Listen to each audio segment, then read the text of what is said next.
Hello नमस्कार दोस्तों, मैं विकास आर्य आपका स्वागत करता हूं कलिक कंसेप्ट एकेडमी की हमारी बायोलॉजी की वीडियो लेक्चर सीरीज में। आज का जो हमारा टॉपिक चल रहा है वो पाचन तंत्र चल रहा है। उसकी एक क्लास हो चुकी है, ये दूसरी क्लास है। इससे पहले वाली क्लास के अंदर हमने पढ़ा था कि इस सिस्टम के अंदर हम क्या क्या पढ़ने वाले हैं। इसके अलावा हमने दांतों से शुरुआत की थी कि दांतों से किस किस तरह के क्वेश्चन बन सकते हैं, क्या क्या उनसे रिलेटेड थ्योरी हो सकती है। आज की क्लास में हम बात करेंगे जीभ के बारे में बात करेंगे और उससे और आगे बढ़ेंगे। तो चलिए स्टार्ट करते हैं आज की क्लास। तो जीभ या टंग्स होता है, तो ये जो जीभ होता है ये हमारा एक मस्क्यूलर ऑर्गन होता है। आपसे पूछा जा सकता है कि जीभ किस तरह का ऑर्गन है। ये मस्क्यूलर ऑर्गन होता है, इसके अंदर मसल्स होती है, तो ये पेशीय अंग होता है। इसके अलावा ये कंकाल पेशीय का एक पार्ट होता है। हमारा स्केलेटन मसल्स भी जीभ होती है। इसके अलावा जो जीभ जुड़ी होती है, पूछ सकते हैं जीभ किससे जुड़ी होती है, जो लास्ट में जाके जीभ कौन सी हड्डी से जुड़ी होती है, तो उस हड्डी का नाम होता है हथोड़ हड्डी। नाम से ही लग रहा है हथौड़ा सा, हथोड़ हड्डी, हायोड बोन से ये जीभ जुड़ी होती है। ठीक है, अब बात करते हैं जीभ कितनी लंबी होती है। तो जीभ की लंबाई होती है वो लगभग सब में सेम सी होती है, वो होती है लगभग 10 सेंटीमीटर के अराउंड जीभ की लंबाई रहती है। अब देखो मैंने जीभ बनाई है छोटी सी। अब इस जीभ में जो डॉट डॉट दिखाए हैं ये जैसे स्वाद कोशिकाएं होते हैं या स्वाद शाखाएं होती है, इनको बोलते हैं। इनको इंग्लिश में बोलते हैं पेपिला, हिंदी में भी पेपिला यूज करेंगे यहाँ पर हम।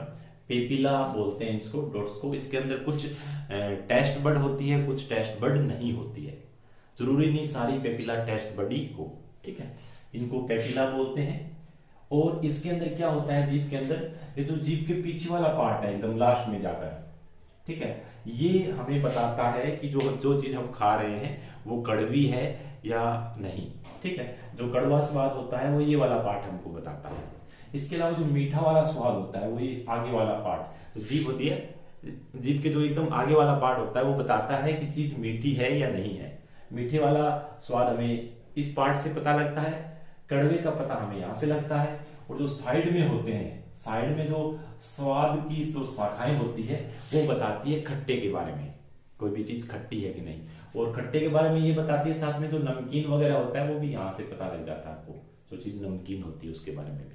तो ये इस तरह की जो टेस्ट बड हमारी जीभ के अंदर होती है, कड़वी वाली सबसे लास्ट में होती है, मीठी वाली सबसे आगे होती है, और जो खट्टी वाली होती है वो थोड़ी सी साइड से थोड़ा नीचे यहाँ पर रहती है। ठीक है, तो जीभ में जो उभरी हुई संरचना होती है, जैसे आप देखोगे तो कुछ दाने दाने से नजर आएंगे उभरे हुए, उनको हम बोलते हैं पेपिला। ये जो दाने दाने बना रखे हैं मैंने, इनको पेपिला बोलते हैं। और जिनके अंदर पेपिला के अंदर ही हमारी स्वाद शाखाएं होती है, टेस्ट बड इसके अंदर होते हैं। ठीक है, तो यहां पर जो पेपिला होते हैं वो 4 तरह के होते हैं, 4 टाइप ऑफ पेपिला होते हैं। ठीक है, तो उनको 1 बाय 1 हम पढ़ते हैं, थोड़ा कंपेरिजन करके पढ़ेंगे ताकि याद करने में आसानी रहे, रटना ना पड़े। मेरी कोशिश यही है कि आपको समझाऊं मैं साथ में, ताकि आप चीजों को अच्छे से दिमाग में सेट कर पाए, न केवल रटे, उसको समझ पाए। ठीक है, तो यहाँ पर 4 टाइप की पेपिला होती है। एक है filiform papilla, fungiform papilla, foliate papilla और सर्कमफॉर्म पेपिला। देखो इसमें क्या होता है, जो आपका सबसे छोटा नाम है फिलीफॉर्म, फिलीफॉर्म चारों में सबसे छोटा है, तो फिलीफॉर्म होता है वो सबसे छोटा होता है। जो ये जो पेपिला होती है, जो फिलीफॉर्म वाली पेपिला होती है वो सबसे छोटी होती है, छोटी छोटी होती है सबसे छोटी। और सबसे बड़ी होती है वो फंजीफॉर्म की पेपिला होती है। फंजीफॉर्म वाली पेपिला सबसे बड़ी होती है और फिलीफॉर्म वाली पेपिला सबसे छोटी होती है। इसके अलावा फिलीफॉर्म वाली पेपिला छोटी होती है और संख्या में सबसे ज्यादा होती है। जो चीज सबसे छोटी है उनकी संख्या सबसे ज्यादा है। यहाँ पर ये सबसे छोटी होती है लेकिन संख्या इनकी सबसे ज्यादा होती है। इसके अलावा इन चारों में केवल एकमात्र फिलीफॉर्म ही होती है जिसके अंदर स्वाद शाखाएं नहीं होती। मतलब फिलीफॉर्म से हमें स्वाद का पता नहीं लगता, जो भी चीज खा रहे हैं उनमें कैसा टेस्ट है उसका अंदाजा हमें फिलीफॉर्म से नहीं लगता, तो इसमें स्वाद शाखाएं नहीं होती। ये सबसे छोटी होती है और सबसे ज्यादा संख्या में होती है। तो जरूरी नहीं जीभ के हर पार्ट से ही हमें स्वाद का पता लगे, ऐसा नहीं होता। ठीक है, क्योंकि बहुत सारी जगह फिलीफॉर्म भी रहेगी तो वो स्वाद के बारे में हमें कुछ भी नहीं बता पाएगी। अगली होती है फंजीफॉर्म। तो फंजीफॉर्म सबसे बड़ी होती है, लार्जेस्ट होती है, ठीक है, संख्या में कम होगी। अगर ज्यादा है तो ज्यादा बड़ी है तो संख्या इनकी कम रहती है, संख्या में कम होती है। और इसके अंदर जो टेस्ट बड या स्वाद शाखाएं होती है, स्वाद शाखाएं तो केवल इसमें नहीं होती, बाकी तीनों में होती है, बस इतना याद रख लो। तीसरा है फोलिएट फॉर्म। फोलिएट फॉर्म इसमें विशेष क्या होता है कि जो अडल्ट होते हैं, अडल्ट के अंदर ये नहीं अडल्ट के अंदर ये नहीं पाई जाती। तो ये किस में पाई जाती है? ये केवल बच्चों में पाई जाती है। और जैसे जैसे बच्चे बड़े होते हैं तो ये फोलिएट फॉर्म होती है, ये फंजी फॉर्म में बदल जाती है। तो वयस्क होने पर यही फंजी फॉर्म में बदल जाती है। तो कहने का मतलब, तो सिर्फ बच्चों में पाई जाती है फोलिएट फॉर्म, और बड़ों में ये नहीं पाई जाती। और बड़े होने पर जो बच्चे जब बड़े होते हैं तो ये फोलिएट फॉर्म बदल जाती है फंजी फॉर्म के अंदर। तो फंजी फॉर्म में टेस्ट बर्ड होते हैं, तो इसमें भी टेस्ट बर्ड होंगे। अब फोर्थ नंबर आपका सर्कमफॉर्म पेपिला। सर्कमफॉर्म पेपिला, तो ये मैक्सिमम नंबर में स्वाद शाखाएं होती है। इसके अंदर जो सर्कमफॉर्म होता है, इसी में सबसे ज्यादा ये स्वाद शाखाएं होती है। स्वाद का सबसे ज्यादा पता सर्कमफॉर्म पेपिला ही हमको देती है। तो सबसे ज्यादा स्वाद शाखाएं इसके अंदर होती है। इसके अलावा ये सबसे पीछे पाई जाती है। जो जीभ होती है हमारी जीभ, इसके अंदर जो सबसे पीछे है ये वाला पार्ट, सबसे पीछे वाला पार्ट, उसके अंदर ये सर्कमफॉर्म पाई जाती है। तो ये 4 फॉर्म थे, 4 टाइप थे पेपिला के। तो सबकी कुछ कुछ पॉइंट विशेष है, जैसे कि ये सबसे छोटा होता है, सबसे ज्यादा होता है, स्वाद शाखा इसमें नहीं पाई जाती। इसी के प्रकार फंजीफॉर्म होता है, सबसे बड़ा होता है, संख्या में कम होता है, और इसमें स्वाद शाखाएं पाई जाती है। जैसे फोलिएट फॉर्म होता है, ये अडल्ट में नहीं पाया जाता, केवल बच्चों में पाया जाता है। और जैसे जैसे बच्चे बड़े होते हैं तो फोलिएट फॉर्म फंजीफॉर्म में बदल जाता है। और इसके बाद सर्कमफॉर्म होता है, ये संख्या, इसके अंदर जो स्वाद शाखाएं होती है, चारों में सबसे ज्यादा सर्कमफॉर्म के अंदर ही होती है, और ये जीभ के सबसे लास्ट में पाया जाता है। बस इतना सा आपको याद रखना है इन चारों के बारे में। आपको इससे रिलेटेड कोई भी क्वेश्चन होगा वो सोल्व हो जाएगा इतने से पॉइंट से। अब आगे बढ़ते हैं। तो ये मेरा जीभ के बारे में सारी बातें हो गई। जीभ के बारे में आपको इतनी चीजें ध्यान में रखनी है, ठीक है।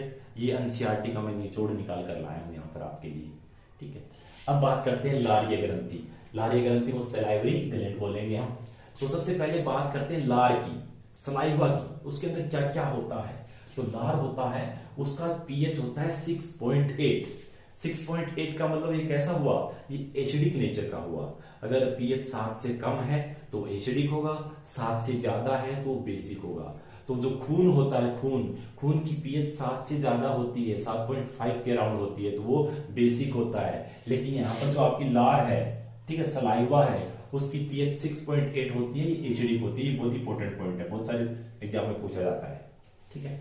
अब बात करते हैं इसके अंदर क्या क्या होता है लार के अंदर। तो इसके अंदर पानी होता है, सबसे ज्यादा अमाउंट में पानी ही होता है। और पानी का 90 से 95% पार्ट पानी का लार के अंदर होता है। लार का 90 से 95% केवल पानी ही होता है, ठीक है। इसके अलावा इसके अंदर एक श्लेष्मा होती है, म्यूकस होता है। म्यूकस इसको थोड़ा मतलब इसका चिकना बनाने में काम करता है। म्यूकस को अगर मैं अपनी भाषा में बोलूँ तो बलगम, जैसे बलगम खांसते हैं ना, कभी कभी जुकाम वगैरह हो जाता है, तो वे ये म्यूकस होता है। ये इसको खाने को चिकनाई देता है ताकि खाना हमारा अंदर अच्छे से चला जाए, ठीक है, कहीं पर फंसे नहीं। तो ये इसके लिए म्यूकस होता है लार के अंदर, ठीक है। इसके अलावा कुछ आयन भी होते हैं। आयन कौन कौन से होते हैं? आयन सोडियम प्लस होता है, आयन पोटेशियम प्लस होता है, आयन क्लोराइड आयन होता है, आयन बाइकार्बोनेट आयन भी होता है। तो ये 4 तरह के आयन सलाइवा के अंदर प्रेजेंट होते हैं।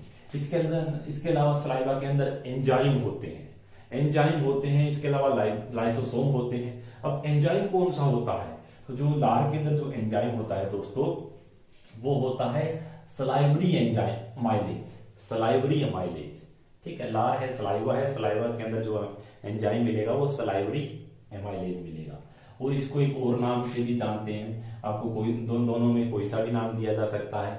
ये है टाइलिन अमाइलेज, पी यहाँ पर साइलेंट रहता है, टाइलिन अमाइलेज, ये इन दोनों का ही नाम है।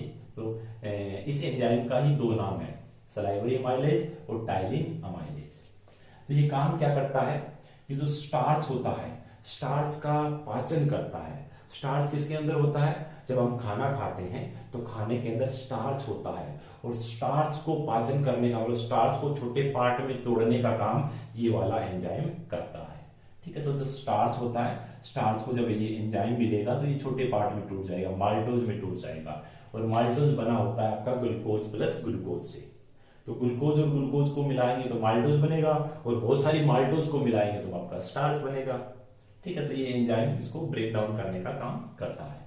ठीक है, अब ये वाला लाइसोसोम, तो लाइसोसोम क्या होता है? अपने सलाइवा के अंदर होता है लाइसोसोम, और ये बैक्टीरिया को किल करता है। अपनी सलाइवा के अंदर बैक्टीरिया वगैरह कोई भी प्रेजेंट ना रहे तो वो काम लाइसोसोम का होता है। तो बैक्टीरिया को किल करने का काम करता है लाइसोसोम।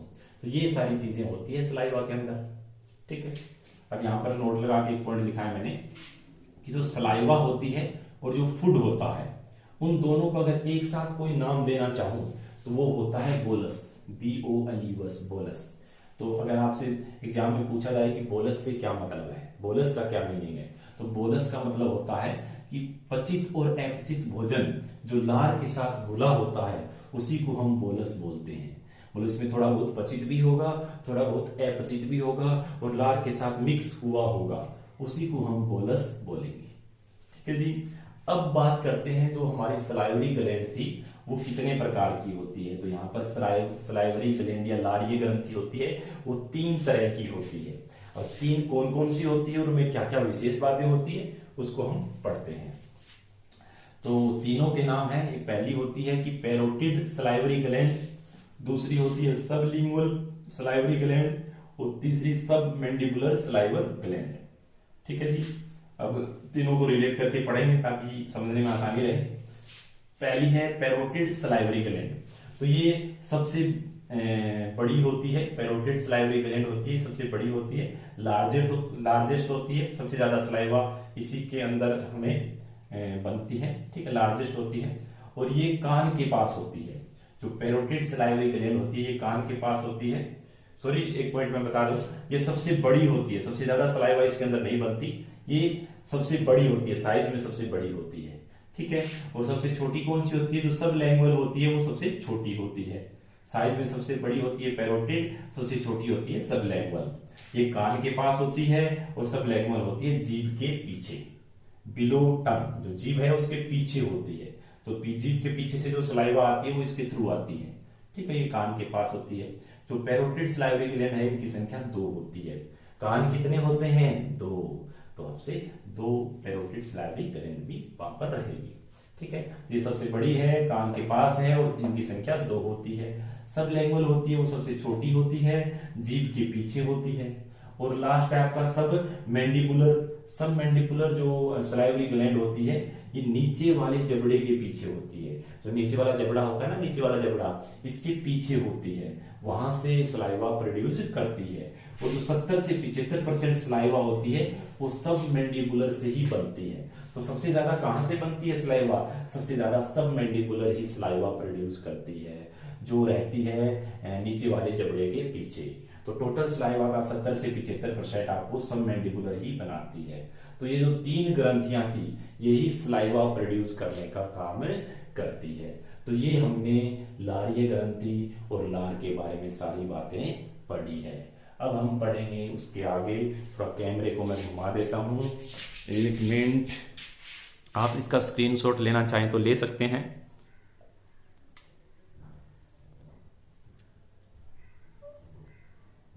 ठीक है जी, अब आगे पढ़ते हैं।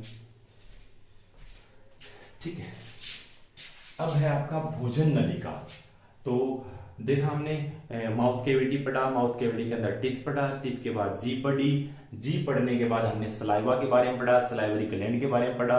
अब मुख, जो मुंह था अपना, माउथ कैविटी थी, उसका काम पूरा हो गया। उसके आगे बढ़ते हैं, उसके आगे आती है फूड पाइप, जो मुंह से जुड़ी रहती है, मुंह से जुड़ी रहती है फूड पाइप। फूड पाइप का एक और नाम भी दिया हो सकता है, वो भी नाम आपको ध्यान में रखना होगा, वो होता है ओइसोफेगस। फूड पाइप का एक दूसरा नाम होता है ओइसोफेगस। ठीक है, जो भोजन नलिका होती है, फूड पाइप होती है, उसकी लंबाई होती है 25 सेंटीमीटर। कितनी होती है?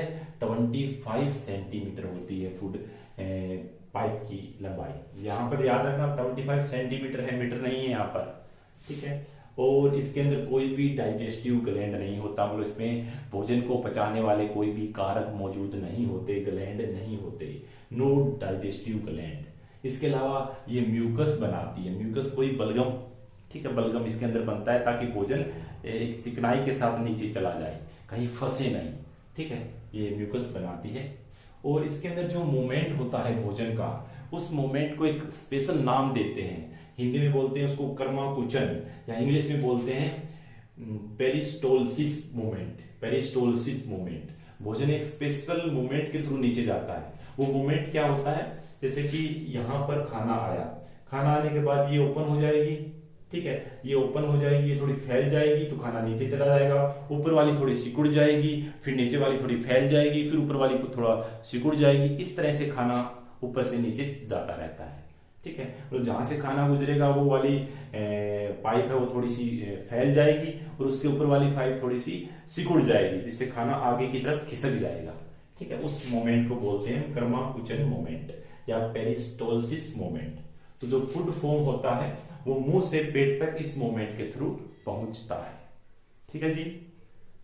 अब थोड़ा फूड के बारे में बात कर लेते हैं। तब से फूड के बारे में पढ़ते जा रहे हैं कि मुंह के अंदर रखा, फिर गले में आया, फिर फूड पाइप में गया। तो फूड के अंदर क्या क्या होता है, तो फूड बना होता है कार्बोहाइड्रेट से, लिपिड से और प्रोटीन से। ये तीनों मौजूद होते हैं खाने के अंदर, जो हम खाना खाते हैं। जो कार्बोहाइड्रेट उसको शर्करा बोलते हैं। कार्बोहाइड्रेट बना होता है स्टार्च से, और अभी हमने पढ़ा कि स्टार्च बना होता है ग्लूकोज से। ग्लूकोज की बहुत सारी चेन होती है, वो मिलकर स्टार्च का निर्माण करती है, और स्टार्च से हमारा बनता है कार्बोहाइड्रेट। कार्बोहाइड्रेट के अंदर स्टार्च मौजूद रहता है, ठीक है। अब लिपिड बना होता है फैटी एसिड और ग्लिसरॉल से। फैटी एसिड या वसी अम्ल और ग्लिसरॉल मिलकर बनाते हैं लिपिड को। और प्रोटीन होता है, वो प्रोटीन बना होता है एमिनो एसिड से, ठीक है। एमिनो एसिड होते हैं, 21 एमिनो एसिड होते हैं, वो मिलकर प्रोटीन का निर्माण करते हैं। तो इनके बारे में एक चैप्टर आएगा हमारा फूड से रिलेटेड, उसके अंदर हम एक एक चीज को डिटेल से पढ़ेंगे, एक्सप्लेन करेंगे। तो ये हमारा चैप्टर नंबर 2 था, डाइजेस्टिव सिस्टम से रिलेटेड। उसके आगे के पार्ट को हम आगे वाले पार्ट में पढ़ेंगे।